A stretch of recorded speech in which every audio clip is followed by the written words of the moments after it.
Now, Germany has said that Ukraine can now hit any Russian target that it feels necessary. Berlin has also signaled that it would no longer publicly announce what and how many weapons it would be sending to Ukraine. Moscow has once again issued a stern warning to Berlin, calling it a dangerous move. But the big question is this: will Germany provide the Taurus missiles to Ukraine, and why? It could tilt the scales in Kyiv's favor. Take a look. This week, the battlefield in Ukraine has exploded into chaos. Russian forces have unleashed relentless waves of missiles and drone swarms, pounding Ukrainian cities from Kharkiv to Odessa. Air raid sirens wail night and day. Firefighters race from one smoldering ruin to another. Ukraine's defenses are stretched thin. Now, in a new twist, Germany has dropped a bombshell. Berlin has declared it will no longer reveal the types or quantities of weapons it's sending to Ukraine. But behind this veil of secrecy, one name is electrifying military circles. The Taurus missile, if delivered, this stealthy, precision-guided cruise missile could be the game-changer Ukraine desperately needs. For a Ukrainian military battered by Russia's latest onslaught, the Taurus could flip the script, taking the fight to the heart of Russian logistics and command. For now, Ukraine has a range of long-range weaponry in its arsenal. Ukraine is already using the Storm Shadow missiles against targets inside Russia. Storm Shadow is an Anglo-French cruise missile with a maximum range of around 250 kilometers and made in UK. The French call it Scalp. The American Army Tactical Missile System, or ATACMS, are US-made tactical, ballistic missile with a range of up to 300 kilometers. It is known for its accuracy and speed, reaching up to Mach 3. Then there is Neptune missile, a homegrown Ukrainian missile, initially designed as an anti-ship weapon. It was later modified to strike land targets, including military infrastructure and air defense systems. Now, Taurus, which has an extended range of 500 km, can substantially increase the strike range of Ukrainian military. It can penetrate through dense air defense systems and destroy the hardened bunkers on ground. Until now, Germany under Olaf Scholz refused to hand over Taurus, fearing escalation. But Friedrich Merz has long criticized that caution. While Merz hasn't confirmed the delivery yet, his new policy of secrecy signals a shift from hesitation to resolve. Moscow is furious and has warned Berlin, pointing towards its changing stance. Yesterday he made such a pretentious statement that from now on and forever there will be no range restrictions on strikes. Remarkably, he was talking on behalf of not only his country, but also France, the UK, and the US. In a few minutes or in an hour, Mr. Merz's vice-chancellor said that nothing like that is or was on agenda. For Ukraine, this could be the beginning of a new offensive phase. For Russia, it could mean war reaches deeper into territory it thought untouchable.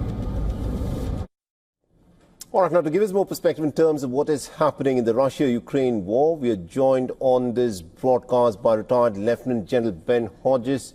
He's an ex-commanding general and also a NATO senior mentor for logistics. He's joining us live from Frankfurt. General Hodges, thank you very much indeed, sir, for joining us here on WION. Now, this is an interesting statement by the sitting Chancellor of Germany, where he has said that Germany wants to lift all restrictions on the range to which Ukraine can in fact hit in this war, and any military target inside Russia that it deems fit needs to be hit. But then he later also climbed down from that position, saying that he's not saying anything new. In your assessment, a statement like this at a time when negotiations are ongoing for some kind of a deal, what does it do to that? Well, first of all, there are no legitimate negotiations happening. The Trump administration has failed miserably to make any meaningful progress with negotiations. And so now we see that Europe realizes this, and that the President Trump has been played or outmaneuvered by President Putin. And so the Europeans have to act more decisively to help Ukraine, which of course is also helps provide for their own security. That's number one. Number two, what the Bundeskanzler, Herr Merz, is doing, of course, this is leadership. This is German leadership that we have all been waiting on for so long, leading by example. And all he's doing is common sense. He's telling the Ukrainians, we're providing you a capability, you use it where you think it's most needed, in accordance with the law of armed conflict, of course. And I think the Ukrainians will know where to use this weapon best, what priority targets they have. But I think this will help Ukraine hit Russian airfields from which these bombers have been taking off, killing innocent Ukrainian civilians. And so it's better to kill the archer than to try and knock down all the arrows. And I think this will give Ukraine some better capability there. There is no one game-changer weapon. Be clear about that. But this will help. Interesting. You say that there are no serious negotiations for deal, and you also say that Donald Trump perhaps realizes that he's getting played by Putin. But the Russians have been very clear. Any Western nation that sends weapons to Ukraine to be used on Russia could itself potentially become a target itself if it is giving these long-range weapons to target cities deep inside Russia. Does this not now mean that Germany would enter into a phase where it could come under attack because it could be supplying these long-range Taurus missiles? Well, two things. First of all, we have been providing weapons to Ukraine for more than 3 years. Actually, going back to the first Trump administration when we provided Javelin to the Ukrainians. So this is not something new. And the Russians continuously threatening anybody that does something to help Ukraine, somehow creating this narrative that the Russians are the victims here, of course, is typical Russian nonsense and a false narrative. Ukraine has the right to defend itself, and I think it's appropriate that we help Ukraine defend itself against these attacks that are killing innocent Ukrainian civilians. My quick final question to you is this. By giving these long-range weapons, do you think these European powers are pitting themselves in a direct conflict with the Russians?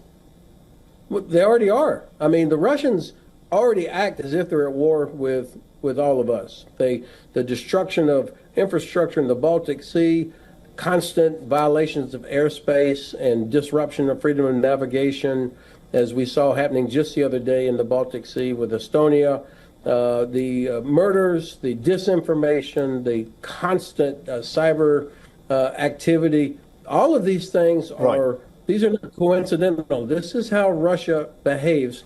And until we get serious and stop them, it's only going to get worse. All right. Interesting. Thank you very much indeed, General Hodges, for joining us with that perspective there. Thanks for the privilege.